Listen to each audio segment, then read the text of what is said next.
أعوذ بالله من الشيطان الرجيم بسم الله الرحمن الرحيم الحمد لله رب العالمين والعاقبة للمتقين ولا عدوان إلا على الظالمين والصلاة والسلام على رسولنا محمد وعلى آله وصحبه أجمعين ومن تبعه بإحسان إلى يوم الدين سبحانك لا علم لنا إلا ما علمتنا إنك أنت العليم الحكيم سبحانك لا فهم لنا إلا ما فهمتنا إنك أنت الجواد الكريم رب اشرح لي صدري ويسر لي أمري واحلل عقدة من لساني يفقه قولي وأفوض أمري إلى الله إن الله بصير بالعباد اللهم صل صلاة كاملة وسلم سلاما تاما على سيدنا محمد الذي تنحل به العقد وتنفرج به الكرب وتقضى به الحوائج وتنال به الرغائب وحسن الخواتم ويستسقى الغمام بوجهه الكريم وعلى آله وصحبه في كل لمحة ونفس بعدد كل معلوم لك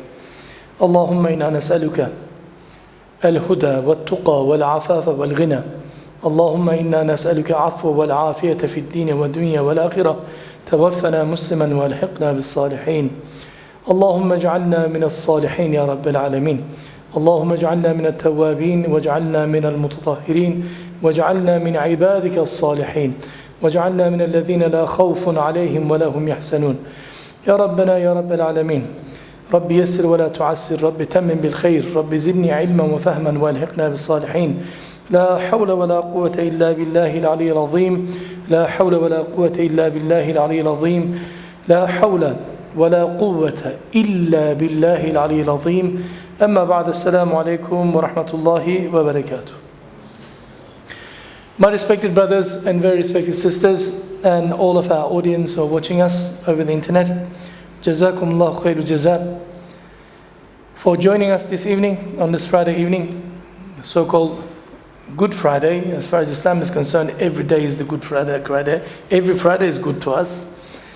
Many of our people are on holidays somewhere else, perhaps interstate, but many of people, alhamdulillah, watching us at home, and we have less than usual crowd here.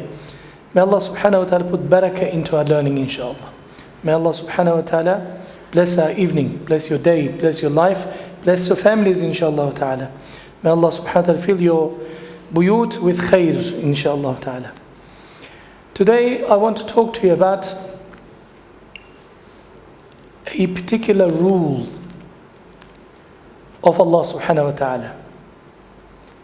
My intention is to show that this is a rule that Muslims do not understand really. They hear about it, but they do not really understand. My intention is to show how generous Allah subhanahu wa ta'ala is, how merciful Allah subhanahu wa ta'ala is, how loving and how caring Allah subhanahu wa ta'ala is to the human beings. Because Allah subhanahu wa ta'ala created human beings for a special purpose. Allah subhanahu wa ta'ala has given human beings such a high status. When human beings reach to their potential, when they do the things right, they become true servant of Allah subhanahu wa ta'ala, they can be higher than the angels. Higher than the angels. Angels are pure beings. But when a human being submits to Allah, becomes a good believer, follows the deen of Allah subhanahu wa ta'ala properly, becomes a true servant, has the potential to become higher and better than the angels. So Allah subhanahu wa ta'ala, because He created His best creation, human being, so every now and then Allah subhanahu wa ta'ala gives us a little push in doing things, gives us an opportunity to excel. As in very biased, if you like. But that's how Allah subhanahu wa ta'ala is, because Allah subhanahu wa ta'ala loves us. So I want to, inshallah, bring to your attention one particular sahih hadith in Bukhari and Muslim and explain. And I want to make it as relevant to our lives and relevant to this point as much as possible, inshallah ta'ala. This is such a beautiful hadith, and if you really think about it deeply, it governs every aspect of our lives. As a Muslim can never be devoid of this particular hadith and this particular rule of Allah subhanahu wa ta'ala ever. Inshallah, let's go through for the barakah, for the blessings. Go through the Arabic first, then slowly, inshallah, read it and explain it to the best of our ability. قال النبي صلى الله عليه وسلم عن عبد الله بن عباس رضي الله تعالى عنهما قال النبي صلى الله عليه وسلم فمن هم بحسنة فلم يعملها كتب الله له عنده حسنة كاملة وإن هو هم بها فعملها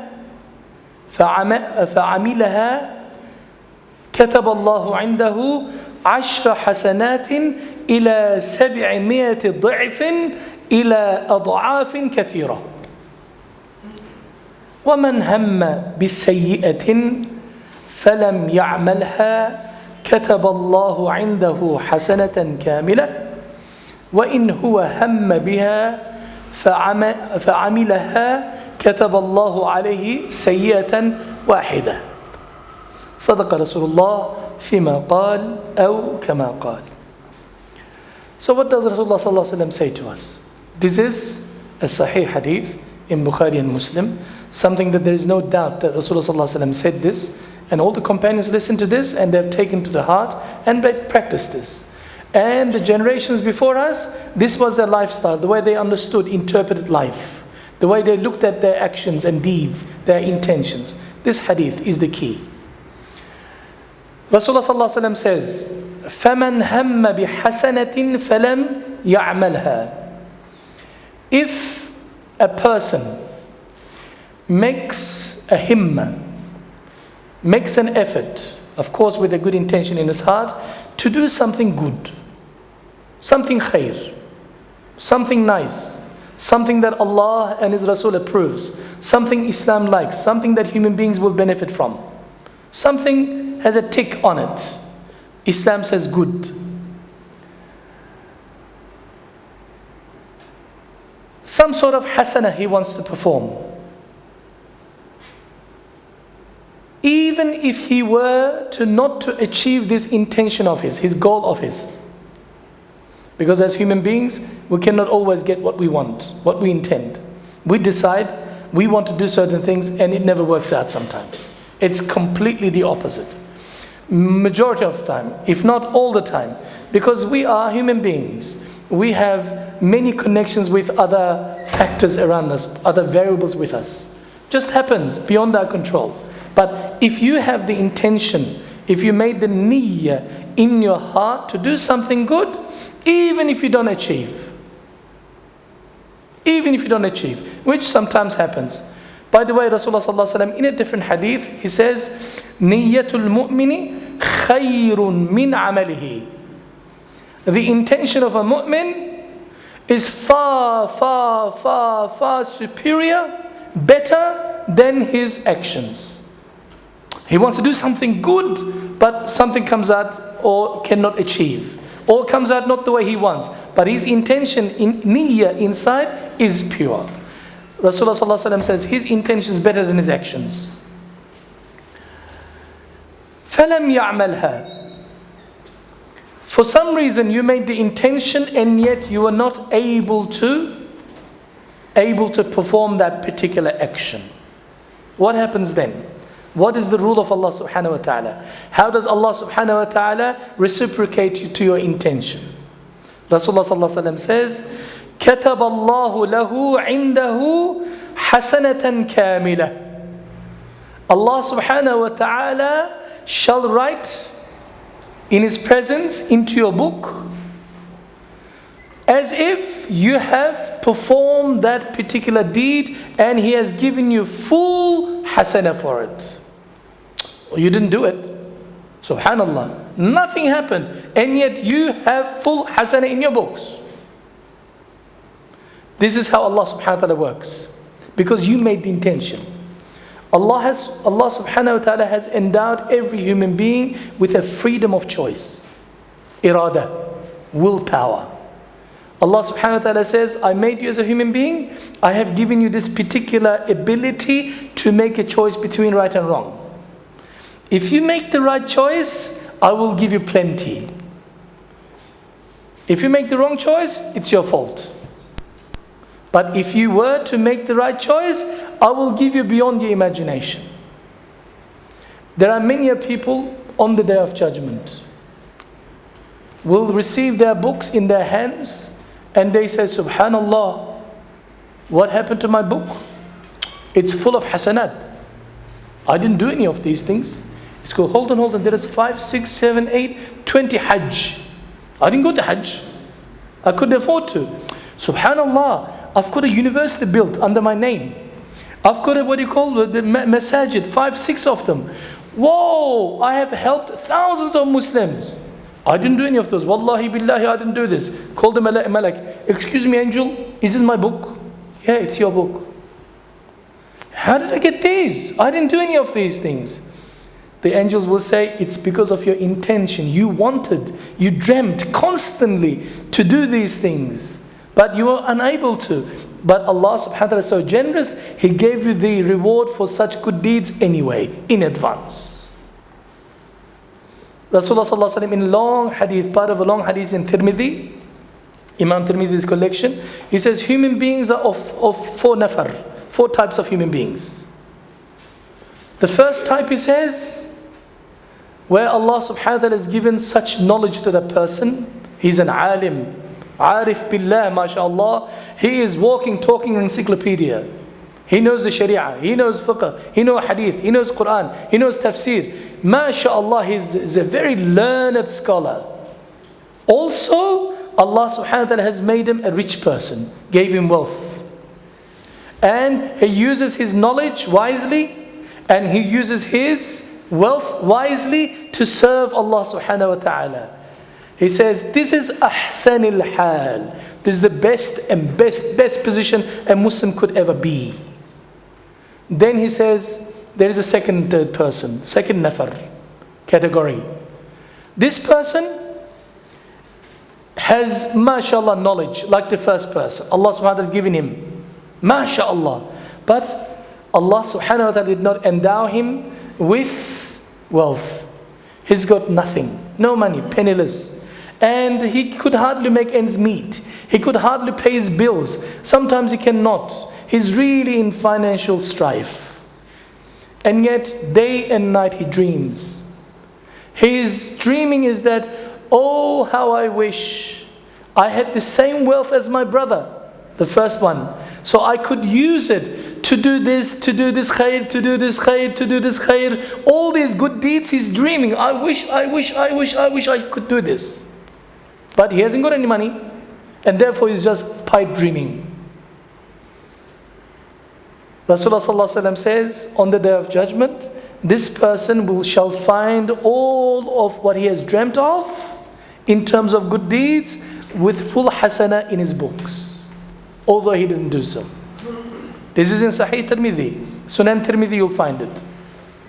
Third group of people Rasulullah sallallahu alaihi wasallam mentions is a person, Allah subhanahu wa ta'ala, to whom never gave a single grain of knowledge. He is jahil, ignoramus. He's got nothing of Islam. He doesn't know anything. If he saw letter alif from the alphabet, he might think that's number 1. He is so jahil. And to make things worse, this person has so much wealth. Allah subhanahu wa ta'ala has given him so much. And with this wealth, all he does is nothing but enjoy himself a luxurious life of every possible haram. He is indulging himself in every possible fun, whatever his nafs al-ammara wants, whatever he likes, from all the shahawat of nafsaniyah that his nafs desires, he can get because he's got the money. Anything. Rasulullah sallallahu alaihi wasallam says, this is bad. This is really bad. But he says, do you know what is worse than this? The worst is the fourth type of person, where he is not given any knowledge like the third one, plus he's also very poor, destitute. He is in absolute abject poverty. And yet, day and night, he's also dreaming. What does he dream? He says, oh, how I wish I had wealth. I could show the third guy, the third level, how to live life. He is not doing it enough. If I had the money, whoa, come the harams. What harams? Halal or haram doesn't matter. I can enjoy myself. I'll show him how to live life. He is thinking of this haram, this sin, that sin, all the don'ts in the book. He is dreaming of doing it. And day and night. He's so envious of the third one. And Rasulullah says, this is akhbathil hal, the worst of stations, the worst of maqam, the worst of conditions. Why? Because on the day of judgment, he shall also find in his book, like the second guy, all the sins that he did not commit. Because his intention, niyyah, was to commit evil if he had the first chance to do so. Constantly his dream. Never Allah subhanahu wa ta'ala. Never good intention of any kind. Therefore he says, this is the worst possible condition. So we're coming back to our hadith again. Rasulullah sallallahu alaihi wasallam says, فَمَنْ هَمَّ بِحَسَنَةٍ فَلَمْ يَعْمَلْهَا كَتَبَ اللَّهُ لَهُ عِنْدَهُ حَسَنَةً كَامِلَةً. When a person intends to do good deeds, and yet he's unable to because of circumstances beyond his control, Allah subhanahu wa ta'ala will give him complete reward, hasana, for the intention that he had. Beautiful. This is such a great ikram of Allah subhanahu wa ta'ala. Alhamdulillah, this is our Rabb. This is how he operates. Even because of our weaknesses, because of circumstances beyond our control, Allah subhanahu wa ta'ala says, that's your intention, that's what you do, that's good enough. Here, take it. Can you imagine? You want to go to do medicine, and you want to study medicine so much. You want to become a doctor because you want to help people. And the government says to you, that's good enough intention. We can't take you in, sorry, because of circumstances. Here's your medical practice, and here's your, a GP license, and you're a doctor. Nobody will do such a thing. But Allah subhanahu wa ta'ala, He says, because in terms of reward, what I'll give you hereafter, here, in advance, I give it to you. وَإِنْ هُوَ هَمَّ بِهَا فَعَمِلَهَا كَتَبَ اللَّهُ عِنْدَهُ عَشْرَ حَسَنَاتٍ إِلَى 700 ضِعْفٍ إِلَى أَضْعَافٍ كَثِيرَةٍ. Now this is the rule. The first rule is that Allah subhanahu wa ta'ala gives the reward to you as soon as you make the intention. First rule. Even if you cannot achieve. Secondly, if you were to achieve that what you wanted to do, and mashallah, you did that good deed that you intended to in the morning, Allah subhanahu wa ta'ala will give you one of three things. Minimum is 1 to 10. 10 times the hasana. 10 times the reward that you deserve. Minimum. Ratio in Islam, according to Quran also, 1 to 10. You do one good deed, Allah subhanahu wa ta'ala will give you 10 hasana. Secondly, إِلَى 700 ضِعْفٍ. 700 times. In a different hadith, 70 times. Different hadith goes up to 700 times. You do one good deed, Allah gives you 700 back. Here's your reward, 700. Man, I only did one. Here's 700, man. Here, 700. Subhanallah. Can you imagine? If you sell a person to give a person, what do you call, how much is it? $1, man, $1. He gives you $700. What? $700? You lost your mind? You silly? No. Na'udhu billah. When it comes to Allah subhanahu wa ta'ala, Allah subhanahu wa ta'ala is so generous. He gives beyond your imagination because you are the best of creation. Because you are ashraful makhluqat. You are the noblest of all His creation. So He says, I'll give you a pushing, what they call a little push. Here, 1 to 700. Is it only 1 to 700? Sometimes Allah subhanahu wa ta'ala gives إِلَى أَضْعَافٍ كَثِيرًا, even beyond that, to infinity. بِغَيْرِ حِسَابٍ. That's how Allah subhanahu wa ta'ala works. Ya Rabb. One little deed, and yet what the reward is amazing. One day, One companion walked into the masjid of Nabi sallallahu alayhi wasallam. He's coming to the masjid. He says, I'm going to go to the masjid of Nabi sallallahu alayhi wasallam, and for the sake of Allah subhanahu wa ta'ala, of course, I'm going to praise Allah subhanahu wa ta'ala like I never praised before. This is in Hadith Qudsi. He comes right in the middle of the masjid, from the heart.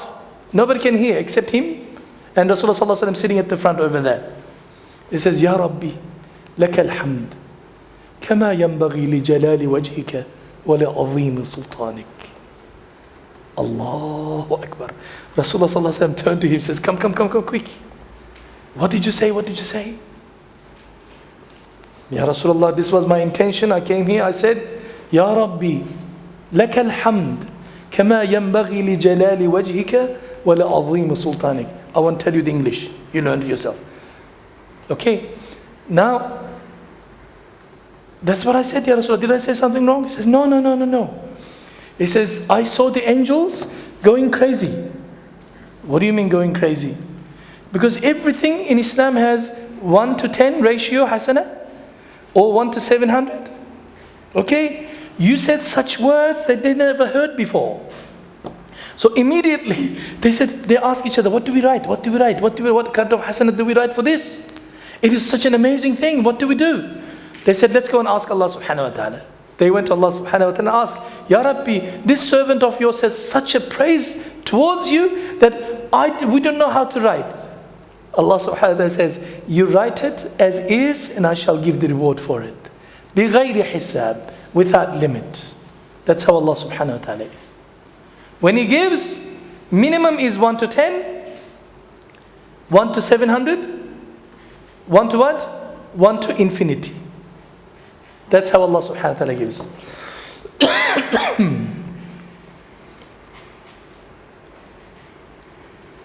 Why does Allah subhanahu wa ta'ala give such hasanat for some small deeds that we do? What's the hikmah? What is the wisdom behind? And why does He give so much? Bismillah ar-Rahman, excuse me.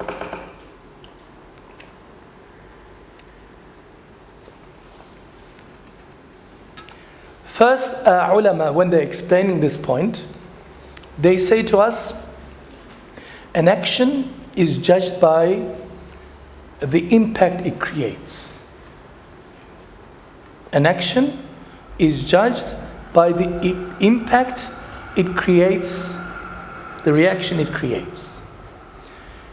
If the deed that you performed has such a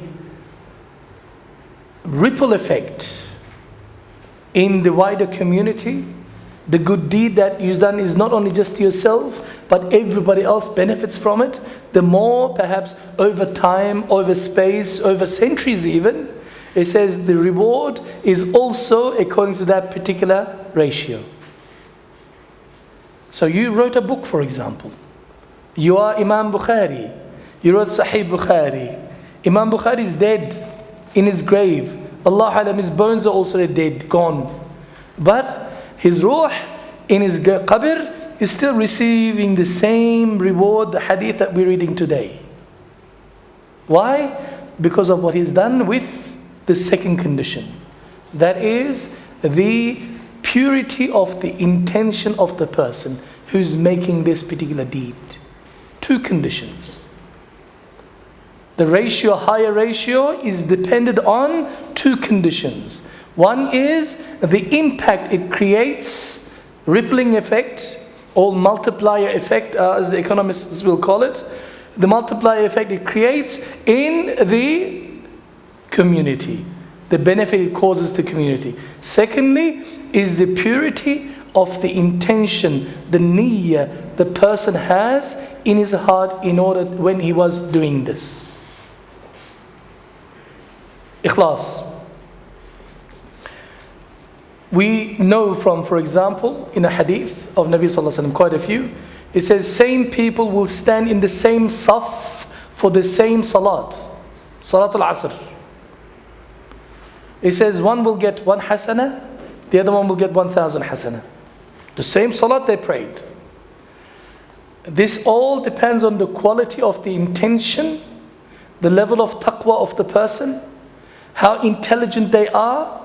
Rasulullah sallallahu alaihi wasallam in different hadith, he says, salat will be given, rewarded by Allah subhanahu wa ta'ala each time people come out of the masjid, depending on the level of their uqul, depending on their level of intelligence. Companion said, Ya Rasulullah, we don't control our uqul, we don't control our level of intelligence, IQ, we didn't create ourselves, how could this be so? Rasulullah sallallahu alaihi wasallam smiled and said, that's not what I mean. An aqil person, an intelligent person, is the one who keeps away from the harams of Allah subhanahu wa ta'ala most. The one who has the highest taqwa. If the person in the first saf, behind the imam, is a person of taqwa, of course his hasana will be completely different to the person who does the same prayer and who's a liar, he doesn't keep his words, he does not, he doesn't keep his promises, he cheats people, but he still comes and does his salat. Two different things, quality is different. One is a pious Muslim, the other one is a fasiq Muslim. They both pray the same salat, but the hasanat is not equal. There is the base, remuneration, hasanah, and the above, beyond. The person who's muttaqi receives the beyond hasana, not the minimum hasana. If his emotions, if his consciousness, if his taqwa, if his ikhlas is intact, of course his hasana will be much higher than the fellow Muslim who is standing on the same road. Only Allah subhanahu wa ta'ala knows this. For example, another example that the ratio is so different. Rasulullah sallallahu alaihi wasallam says, if a person goes to the frontiers of Islamic State, where between him and Islamic State other side is the kuffar, enemy line, and he's a soldier with his weapon, with his arrow, with his spear, whatever he is, he's a sentinel, and he's looking and watching. And at night, in the depth of the night, when it's cold and freezing, and he is watching if enemy is going to attack or not. So all the Muslims behind him, they are in peaceful sleeping, everybody is protected. Rasulullah sallallahu alaihi wasallam says, the hasana of this 1 hour of waiting, this sentinel, is more than the people who got up to do their tahajjud at night, the people who fasted all day in that country, and all of the hasanah combined together, a copy will be given to him. Why? What is he doing? Because the impact of his activity is so important that everybody benefits from his one person's activity. That's why I never understood for many years. This hadith makes it very clearly. Rasulullah sallallahu alaihi wasallam says also, there are two types of eyes which sheds tears, or two types of eyes fire of Jahannam will not touch. Haram for Jahannam to touch those eyes. Aynun bakat min khashyatillah. The first one is the eye that cries because of the fear, khashyatullah. Sometimes sometimes it comes when your iman is so high, your heart is so sensitive, you cannot help. When you're making tafakkur of Allah subhanahu wa ta'ala's creation, sometimes you think of adhab of Allah subhanahu wa ta'ala, iqab of Allah subhanahu wa ta'ala, how great Allah subhanahu wa ta'ala, how great mercy, He's merciful, that your eyes begin to tear up and eyes well up. Nobody knows, you're not showing off to anybody, nobody knows, you're at home alone. You're reading something, a passage that you came from the Quran, for example, subhanallah, it really touched your heart, the tears flow. This is an eye that cries for Allah subhanahu wa ta'ala. The first type of eye that Jahannam, the fire will not touch, aynun bakat min khashyatillah. The second one, it says, aynun batat tahrithu fi sabilillah. And the second eye is the one who is holding his weapon and waiting at the frontier. And just watching, he's watching, he's the watchman over what you call the Muslim lands. Subhanallah.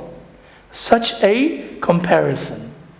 Why? Because the impact of the person, the sentinel, his job affects every single person. Newborn babies, to the mothers, to the grandparents, to the ulama, the scholars, all the public servants, the whole system of life independent on the soldier. Because he is the one who's protecting the borders of Islam. That's how Allah subhanahu wa ta'ala works. Therefore, when Allah subhanahu wa ta'ala gives such a high reward for our actions is because of our intention, and secondly, how much it impacts the rest of the community, rest of the humanity. خَيْرُ النَّاسِ أَنْفَعُهُمْ لِلنَّاسِ. Rasulullah sallallahu alaihi wasallam says, the best amongst you, amongst the human beings, is the one who's most beneficial to the others. Okay? The one who causes most benefit to others. What is the best benefit you can ever cause to somebody else? Giving money? If you're asking a teenager, yes, money is the best thing. If you ask an elderly person, probably buying his medicine or taking him to doctors. Or somebody else, some need. If somebody wanting to get married, they can't find the spouse, you help them to get married, oh, that's the best thing for them. No. The best khair, the best benefit a person can bring to another person is what the ulama does, what our mashayikh do. Bring that person the knowledge of Allah subhanahu wa ta'ala. Ilmul akhirah, ilmul tawheed. Purify their hearts. Help them to achieve tazkiyah so that their akhirah is saved. The implication, the rippling effect goes to akhirah, not in this world. If you feed a person fish, or food or something, is just for a couple of hours of satisfying his hunger. But if you teach somebody knowledge, if you call somebody to come into the path of Allah subhanahu wa ta'ala to become a Muslim, to become a good servant of Allah subhanahu wa ta'ala, the impact is to do with akhirah. Therefore, al-ulama warathatul anbiya. The people who represent Nabi sallallahu alaihi wasallam, all of the anbiya, are none other than ulama, the scholars, because they give the best benefit to the community. The best benefit to the community. Therefore, if we turn back to our hadith, Rasulullah sallallahu alaihi wasallam says, if a person makes an intention to perform a good deed, if he cannot do so for some reason beyond his compass, his control, he gets the full hasanah. But if he were to achieve it, depending on the purity of intention or and the impact it has on the community, he will get from 1 to 10 minimum, or 1 to 700, or بغير حساب, unlimited. Now the hadith continues. وَمَنْ هَمَّ بِسَيِّئَةٍ.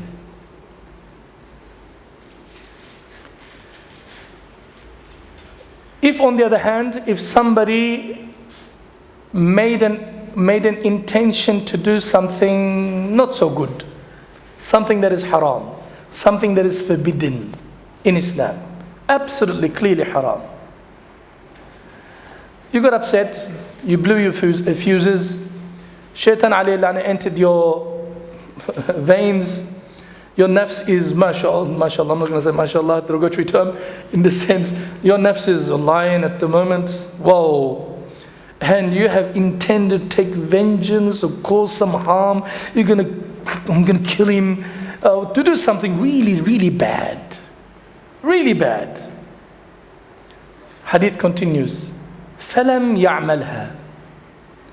But all of a sudden you came to your senses. Your iman prodded you, poked you. It says, what you're doing is not right. What you're doing is not right, because your heart feels that it's not the right thing to do. But you're so angry. You want to do in the fit of anger. But you came to senses a little bit. But you even made a yameen, for example. You took an oath, qasam.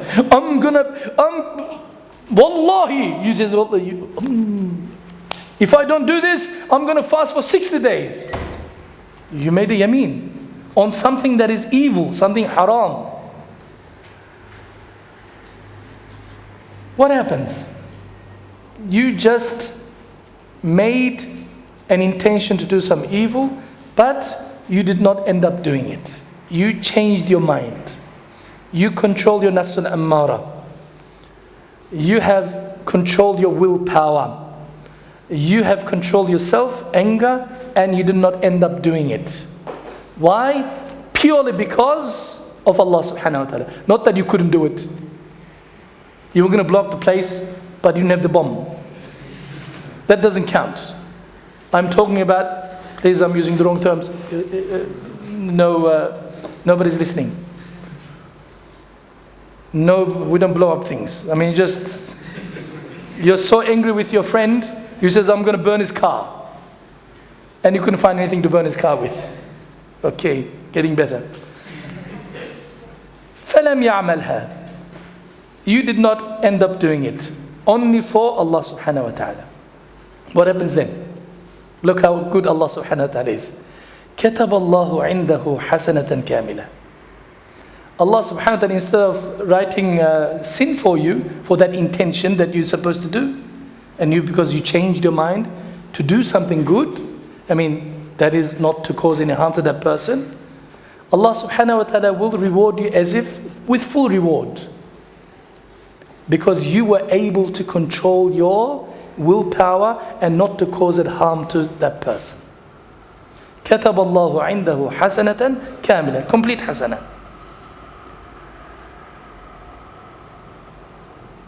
Because changing your mind to do evil is a good act in itself. It's a noble act. You're a human being. You're a wise person. You do not follow your nafs. You do not follow your evil self. You came to your senses. Therefore, this is a good act in itself. Therefore, Allah subhanahu wa ta'ala rewards you with full reward for this one. This is also beautiful, because changing your mind when you're supposed to change your mind, instead of insisting and persisting on some ignorance and some bad deed, is an evil act. That's sign of jahala. But a fadila is part of the fadail, virtue. To be virtuous is when you understand your mistake, when you cool down a little bit, you understand what the damage is going to cause. Although you promised, although you took an oath, to change your mind is virtue. This is our deen. What do we do in that situation if I made the yameen, oath? Firstly, Islam says you cannot, if you made a yameen on something that is haram, that's not valid in the first place. That's a false oath. This is ghalat. It's impossible. But if it's something that it is beyond your control, I mean within your control, that go and smash everybody's cars in the neighborhood because they damage your little red car, sports car, and you made a yameen to damage everybody's key, everybody's car. You made an intention and you made an oath. And you're ready, even the instrument at night, when everybody goes to sleep, that's what you're going to do. But you came to your senses. Something that you can control. And you change your mind, you get hasanat for it. But because of the yameen, you need to make kafara. You have to make a compensation. You need to pay a penalty. 3 days of fasting, feeding some poor people, or depending on the level of yameen that you made, Islamic law stipulates certain conditions, which I urge you to read, open up, and inshallah you'll benefit, and you'll learn this ahkam in this regard too, inshallah. وَإِنْ هُوَ, hadith continues, وَإِنْ هُوَ هَمَّ بِهَا فَعَمِلَهَا. But however, you're not one of those wise persons who could control himself and come to his senses. When you boil, that's it. May Allah help us. You lost it. And you went and did that particular haram. You could not control your shahawat, your temptations of your nafs al-ammara. And you could not stop. No matter what you did, even you wanted to, you couldn't. You went and did it. Who did it? You did it. Nobody was forcing you to do it, but you willingly, wantingly, you went and did that particular haram. Yep, you did it. What will happen to this person? Does he get 1 to 10, 1 to 700, or unlimited amount of sin? No. Watch what Rasulullah says in the Sahih Hadith. كتب الله عليه سيئة واحدة. Allah subhanahu wa ta'ala will write for him only one, single, tiny, one little sin. Subhanallah. For little good deed, we get how much? 1 to 10 minimum, 1 to 700, 1 to 70 and beyond. But for one sin, Allah subhanahu wa ta'ala only gives us one sin. The angels write on the left hand side. Subhanallah. This shows the greatness, the vastness of Allah subhanahu wa ta'ala's mercy upon us as human beings. Now the point we must think very seriously. I used to ponder on this point for many years until I asked this question to my shaykh. I said, why there are so many people in Jahannam? The question. If you are, for each sin that you commit, you only get one little, what do you call? Sin. That means you really have to be so bad. Accumulating 1 plus 1 plus 1 plus 1, so much so that all your total number of your sins is greater than your good deeds, rewards, which is always multiplied by 1 to 700, 1 to something, but yours is only 1. Man, how much sin have you done? Willingly, wantingly, that with your own irada, willpower, so that you ended up in Jahannam. Make sense? So in other words, who puts people to Jahannam? Themselves. يَوْمَ لَا تُظْلَمُ نَفْسٌ شَيْئًا وَلَا تُزَوْنَ إِلَّا مَا كُنْتُمْ تَعْمَلُونَ. On this day, nobody shall be ever wronged, Allah subhanahu wa ta'ala says, except what they have done with their own hands. فَمَنْ يَعْمَلْ مِثْقَالَ ذَرَّةٍ خَيْرًا يَرَى وَمَنْ يَعْمَلْ مِثْقَالَ ذَرَّةٍ شَرًّا يَرَى. An atom's weight of wrong, not anybody shall be wronged, will be given their reward of, or if they did a sin, they will get it. I mean, if you end up in Jahannam, that means there is something really wrong with you. How did you end up in Jahannam? One sin. You never remembered Allah subhanahu wa ta'ala. You never thought of Allah subhanahu wa ta'ala. Completely lost your path and you worship your nafs, your hawa, your temptations, and nothing else. And each time you did it one, you end up in Jahannam. Subhanallah. In other words, you deserve Jahannam. You did not even make tawbah. You did not ever remember Allah subhanahu wa ta'ala. What kind of a Muslim were you? You ended up in Jahannam. That means you deserve to go to Jahannam. Man, this is the opportunity of 1 to 700 hasanat. Even if you didn't do it, as long as you had the good intention to do it, you get the reward for it. And you insisted, persisted, and followed your nafs and end up in Jahannam. Whose fault is it? Your fault. Hafidhanallah wa iyyakum. Another point that we can, inshallah ta'ala, benefit from this particular hadith of Nabi sallallahu alayhi wa sallam. As Muslims, we should, by default, as a habit, train our hearts to think in the positive. Pro Allah subhanahu wa ta'ala, our decisions, our intentions. Even we don't end up doing things, we must make our intentions at all times for Allah subhanahu wa ta'ala because of this rule of 1 to 100, 1 to 10, 1 to 700, etc. Because Allah subhanahu wa ta'ala gives according to the premium price, according to the intention of a Muslim. Therefore, Mashayikh Rahmatullah alayh, Mahmud Asad Jushan, he used to tell us, I advise my brothers, they should put a poster, A3 size, beautiful handwriting, big, huge font. When he puts his shoes on, when he's about to leave the door, maybe at the gate, right? Big writing. Put it permanently. What are you going to do for Allah subhanahu wa ta'ala today? In big writing. Arial extra black. Yeah. Helvetica ultra bold, whatever the case is.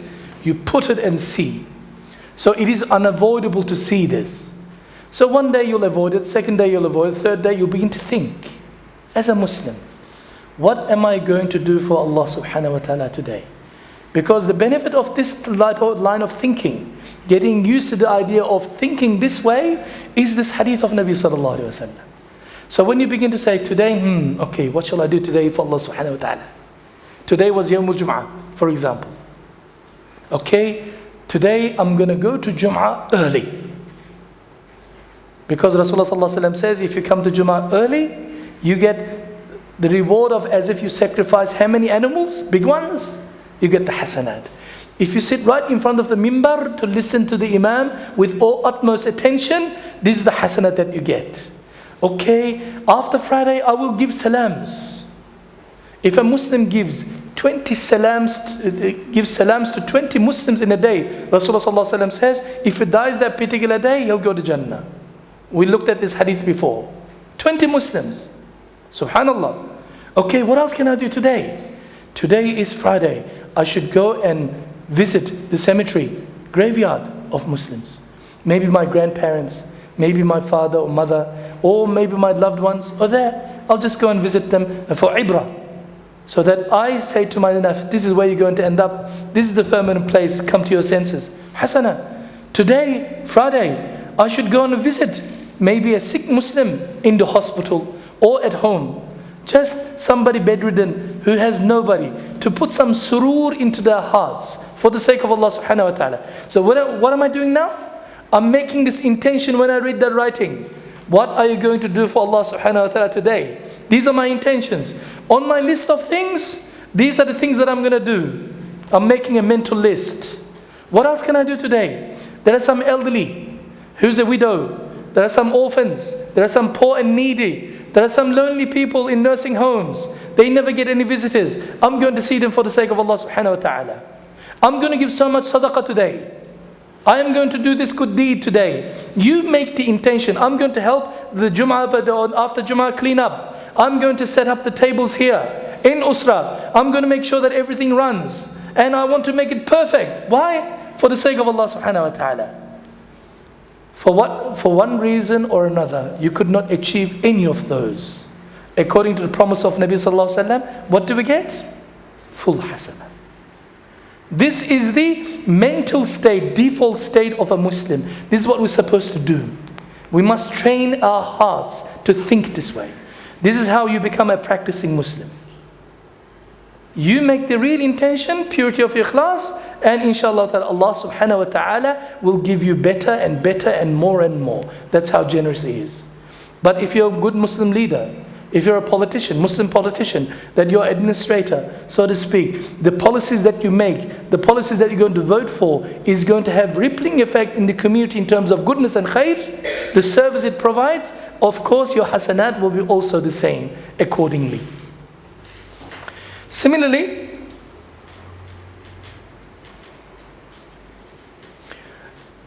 I was thinking, some people write little notes in their books just to let the angels ever be a witness to this. I'm going to do this today, I'm going to do this today, I'm going to do this today. You made the intention, but you did not end up getting, doing them. You still get the hasanat. I was thinking, maybe you should send yourself an email at night.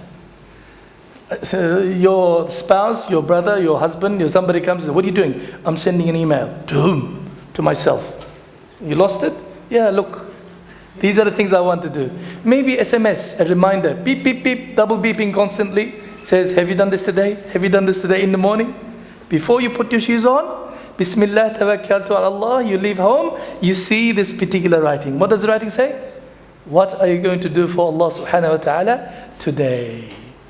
Now, at night when you come back, the opposite side, you went through the gates, or at the entry door, or as soon as you walk in, where you can see right in front of you in a big writing again. We should have a writing, he used to say, what have you done for Allah subhanahu wa ta'ala today? The day is over. What have you done for Allah subhanahu wa ta'ala today? It forces us to make muhasabah, to be accountable for our actions, daily checkup, our spiritual balance. Fish and chip shop next door, or the little mikvah next door, At the end of the day, what does he do? Press that sale total for the day. He says, I made this much. What have you done for the business today? That's what he does. But a Muslim has to press the till of his heart. What have you done for Allah subhanahu wa ta'ala today? Yep, you see. Muhasabah. Muhasabah is calling for account, checking yourself, auditing your own self. As Rasulullah sallallahu alaihi wasallam says, before you call to audit, give account yourself. Check your own audit. Do your own profit and loss statement. Oh brother, I'm doing things. The fish and chip shop owner says to you, milk bar owner says to your local man, I'm selling and buying things. Have you pressed it last night? No. Last week? No. This week? No. This month? No. At the end of the financial year, the accountant is going to say, give me the books. What books? How is he going to judge you? Maybe you can get away with, maybe you were cooking the books, you were doing something in terms of business, but with Allah subhanahu wa ta'ala, malaika constantly recording everything that you do. And what's the use of crying on the day of judgment when you lost the game, when you lost the imtihan, the test in this world? But if you were to get yourself used to the idea of asking these two questions on regular basis, what does it do to you? It becomes a habit, a good habit. It's a first step towards becoming a virtuous person. You're asking yourself, what am I going to do today for Allah? At the end, what have I done for Allah subhanahu wa ta'ala today? When you put that duna blanket on top of your head, when you put your pillow, and think, all in that darkness, what have I done for Allah subhanahu wa ta'ala today? Because the blanket of qabr, that grave, is going to be put onto you. Complete darkness. And you're going to ask that question too. But it won't be any answers. You will not be able to think, because the books will be given to you, what you've done. So a smart person, a good Muslim, is a person who should work towards this aim, towards this particular aim of training your nafs to ask these questions every day. Muhasabah. We believe in Mizan of Allah subhanahu wa ta'ala, scales on the day of judgment. Al-Mizanu haqq, Al-Jannatu haqq, Wal-Naru haqq, Wal-Siratu haqq. We all believe, as part of our amanti, correct? Our belief, our creed. There is a muhasabah, the day of judgment, the greatest mahkamah. On the day of judgment, we shall stand before Allah subhanahu wa ta'ala, give account for everything. Therefore, we must get used to this reality of self-check, self-control, self-motivation through this hadith of Nabi sallallahu alaihi wasallam. A Muslim has to plan his day. Planning to fail, what is it? Failing to plan is planning to fail, as they say. In a business, if you don't have an agenda for the day, if you don't have anything to do, you don't have a list, you will never do anything. In a business, success depends on how good you do your to-do list for the day. In a bigger sense or micro sense, whatever. In a Muslim's life, you need to do exactly the same thing. I got up this morning, I'm on holiday, Good Friday, I'm going to sleep in. You wasted your whole day. Because there is no such thing as ta'atil in Islam. There is no such thing as holiday in Islam. Malakul Maut doesn't say, today I'm on holiday, I'm not going to get anybody's life today. Or people still die. People still come into this world. Life goes on. Oh, it's a public holiday, man, get lost.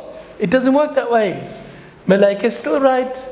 Your eyes, when you look at haram, still the bad deeds are written. When you do something good, still happens. There is no holiday. The holiday starts when you go into the grave, depending on your good condition, inshallah. That's why they put the big sign, R.I.P., rest in peace. There is no peace here. Dunya, this is the time of writing your exam. This is an imtihan, this is a trial area. So we need to be, inshallah, aware of this.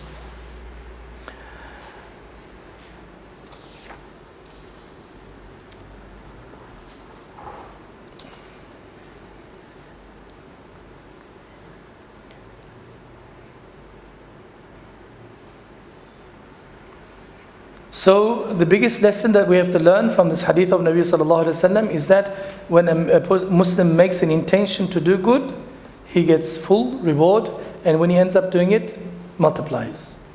And when he controls his nafs and not to do a sayyi'ah, some sin, Allah subhanahu wa ta'ala, when he declares jihad on his nafsul ammara, when he declares war against his own temptations, whims, the greatest enemy, then inshaAllah ta'ala, he gets the biggest reward.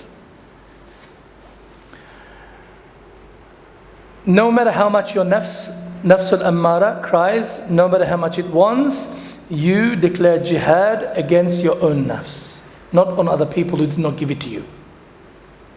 Mom didn't give me this, I hate her. Dad didn't buy me this, I hate him. Who says this? Nafsul ammara. I didn't get my best watch, therefore I hate my father. Why? Your father's been looking after you for the last how many years? For the last 15 years. And he could not afford to buy you a watch. All of a sudden your father is an enemy. And your mom did not give you what you want. Sometimes what you want is against you. If your sugar is really low, you're diabetic, your sugar is hovering around 3, 4, really dangerous. And what do? You need sugar. But if your sugar is too high, if I give you sugar again, what will happen to you? You'll die. Dangerous. You're playing with, Russian roulette. Very dangerous. If you give everything what your nafsul ammara wants, you're playing Russian roulette, my friend. When we give in to the shahawat of our nafs, whatever level that it is, you will always suffer. Look at me. Look at how big I am. I've given to my nafsul ammara's eating habits. Look how big I am. Obese because of my nafsul ammara eating. And the other person is something else. The other person, something else. Because I did not declare jihad, or I was not taught how to declare jihad against my nafsul ammara. We need to learn to do this.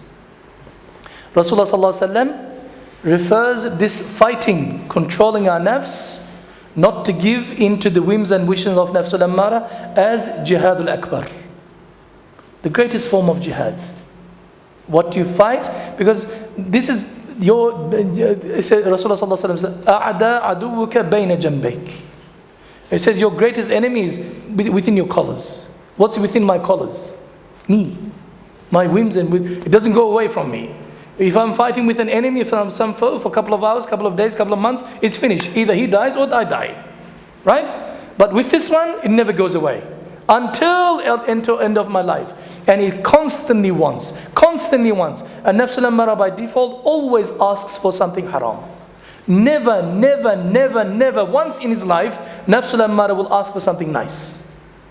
Always evil. This is a very serious jihad as far as Islam is concerned. Many of the Muslims of today, so-called Muslims of today, have completely forgotten about this particular jihad. This particular struggle against the whims and wishes of nafsul ammara. Not only do they not know how to combat with their nafs, they don't even know what nafs is. When you talk about nafs, they say, what's a nafs? They don't know what the deen of Allah subhanahu wa ta'ala is. They do not know what Quran is, what hadith is. They don't know any of the ahkam of the religion anymore, finished. They are married. Please forgive me for saying, they don't even know what ghusl is. I come across so many Muslims, they don't even know what ghusl is. How in the world, and these people, they don't know Quran, they don't know where the mosque is. They only come to mosque if perchance their grandparents have died or something for janazah purposes, and they stay outside the masjid, they watch from the distance, and they call themselves Muslims, not a problem. And because of they don't know the religion, they don't know the ahkam of religion, they've got only one religion, that's the religion of their own nafs. Therefore they become an enemy to Islam. They see Islam as the greatest joy killer. Islam is the one who doesn't allow you to have any fun. Islam stops me from enjoying myself in life, to do what I want, when I want, wherever I want, how I want. That's how they see Islam. Therefore they oppose Islam. Who? Kuffar? No, no, no. Muslims. So-called Muslims. You go to Muslim countries, you will see dime a dozen. However, as we know, Islam does not stop. Islam is not a joy killer. Islam does not stop your nafs from having the things it needs. Islam allows certain amount of things that your nafs needs, gives it to you. It says it's your haqq. It's your right. Islam does not deny completely from your whims and wishes. Allah subhanahu wa ta'ala, it gives a balance to us. All of the rightful needs of your nafs, Allah subhanahu wa ta'ala allows it, even deems it as hasana, rewarding, good thing for you. One day Rasulullah sallallahu alaihi wasallam said, when a person goes home to his wife and he becomes intimate with his wife, sleeps with his wife and enjoys himself, he'll get hasana for this. Some of the companions giggled. You know, sometimes when you talk, the people giggle. Says, Ya Rasulullah, even for a silly thing that we get hasana. Rasulullah sallallahu alaihi wasallam became very serious. He says, what do you think? If a person were to go outside and commit the zina from other people, don't they get sin for it? Yeah. It's a need of nafs, remember? If they satisfied it through haram, they get sin for it. But if they did it with their own wives, their own spouses, Allah subhanahu wa ta'ala gives reward for it. So Islam never disallows. Islam says, recognizes you have a need. This is the halal path. This is the boundaries of halal. Yes, you need to eat food. Not stolen food, not haram food, not too much food, too fatty food, clean, organic, pure, healthy food. Yes, you must eat because you need to eat so. You can't just deny it. Allah subhanahu wa ta'ala even encourages us. Sunnah encourages us. Time of iftar, remember? What do we do in Ramadan? We're waiting for Maghrib, another 10 minutes. You can't eat. As soon as 10 minutes, adhan, Allahu Akbar. What does Islam say? Don't deny yourself. Don't delay your iftar. Immediately eat. Can you imagine if Islam said to us, no eating for whole month? Yeah, we'll all die. So Islam doesn't say don't eat. Islam says learn to control. Not beyond your haqq, beyond your right. Sleep, exactly the same thing. Eating, exactly the same thing. Rasulullah sallallahu alaihi wasallam says, "Nafsuka matiyatuka farqat biha." Your nafs is your vehicle, your mount. Your mount. Be gentle with it. Look after it. Don't kill it. Oh nafs, I'm angry with you, I'm not giving you any food. How long? The nafs says, how long? Okay, you're going to fast today because you didn't do the right things. Okay, fasting is okay. Iftar time can come on man, I'm hungry. No. Tomorrow you're fasting also without food, no water. Ya Latif. Okay, the following day you fasted too. And iftar time came. Come on, I'm hungry. No, you're not getting it. You're a zalim. You can't do this. Yep, fast, but make iftar. Yes, you have urges, natural desires, the desire for the opposite gender. Yes, halal way, marriage. Not flirting, not the boyfriend, girlfriend, no de facto relationships, no haram ways, extramarital affair of any kind. It's haram. Islam is pure. Islam recognizes your need. Therefore, it encourages you to get married. There is nothing wrong with it. Therefore, my respected brothers,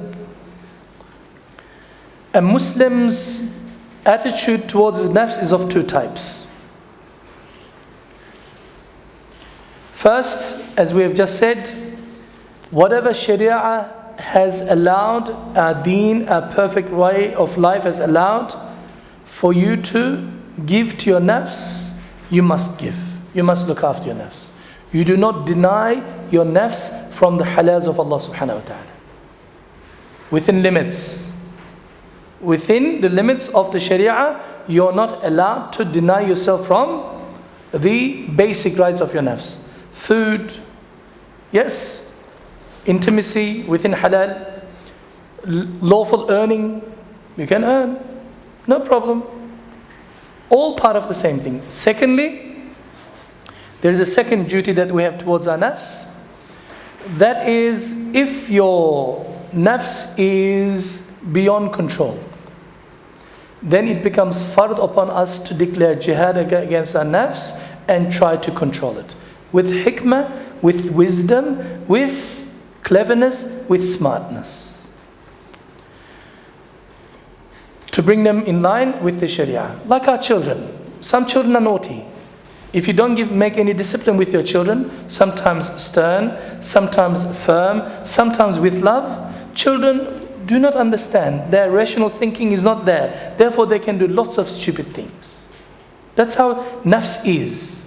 You need to treat your nafs like a tifl. As Nabi sallallahu alaihi wasallam said, actually, some of the ulama say, "An-nafsi ka-tifli." Imam Busiri says in his Qasida Burda too, he says, nafs is like a little kid. When they want something, they want it. They can cry for hours. My little one will sit on their chairs. If she wants something, mom, lolly, lolly, dhikr, fikr, crying, oh lolly, until she gets her lolly for 2 hours. That's how nafs is. Yep. Depending on what that lolly is, how much impact it's going to have to that child, whether diabetic or normal child, or it's going to be hyperactive, parent has to decide. With love, with with hikmah, with compassion, you have to deal with this issue. Listen, my nafs, what you're asking is not right. What you're asking is not good. What you're asking is beyond your limit. You don't have the haqq to do this. So talk to your nafs. But if it requires, like a child, like with compassion, with love our children, you give them. Not a problem. As long as it's not going to harm them. Inshallah. Therefore, my respected brothers and respected sisters, my advice to myself as well as to you from the lesson that we must extract from this particular hadith of Nabi sallallahu alaihi wasallam, we must get ourselves used to making right intentions in the morning. And remind ourselves to do good deeds, because if we do this, we are always will be on the winning side. It is advantageous to us because the hasana is from 1 to 10, 1 to 700, 1 to beyond. If your nafs is, on the other hand, is really out of control and you're provoked by your lusts, your appetites, then as Muslims, this hadith also teaches us the advantages of controlling our desires and controlling our nafsul ammara. And this particular control of nafsul ammara is termed as jihadul akbar, the greatest form of war against our temptations. Of course, not only our nafsul ammara, but there is also shaitan alayhi la'na, who is the outside help of nafsul ammara, who will always try to provoke our nafs to do harams. The devil. However, Allah subhanahu wa ta'ala informs us in the Quran, Bismillahir Rahmanir Rahim, إِنَّهُ لَيْسَ لَهُ سُلْطَانٌ عَلَى الَّذِينَ آمَنُوا وَعَلَى رَبِّهِمْ يَتَوَكَّلُونَ. Verily, shaitan alayhi la'na has no control, sultan, over those people who have full belief in Allah subhanahu wa ta'ala and the people who make tawakkul onto Allah subhanahu wa ta'ala. The people who are sincere, the people are good Muslims, shaitan has no control over them. Yes, shaitan will try to give waswasa and nafsul ammara fight from within inside, but through training over time, every morning, looking at what I'm going to do for Allah subhanahu wa ta'ala today, and what have I done? Muhasaba and encouragement. Muhasaba and encouragement, one becomes a default state. Shaitan alayhi la'na inshallah will not be able to harm anybody. This ability to go against the temptations, your lusts of your nafsul ammara is not an easy thing. It is easier said than done. It needs to be trained in the hands of a qualified doctor, a sheikh, murshid mukammil, where you sit in his company and learn, and he teaches you certain prescriptions.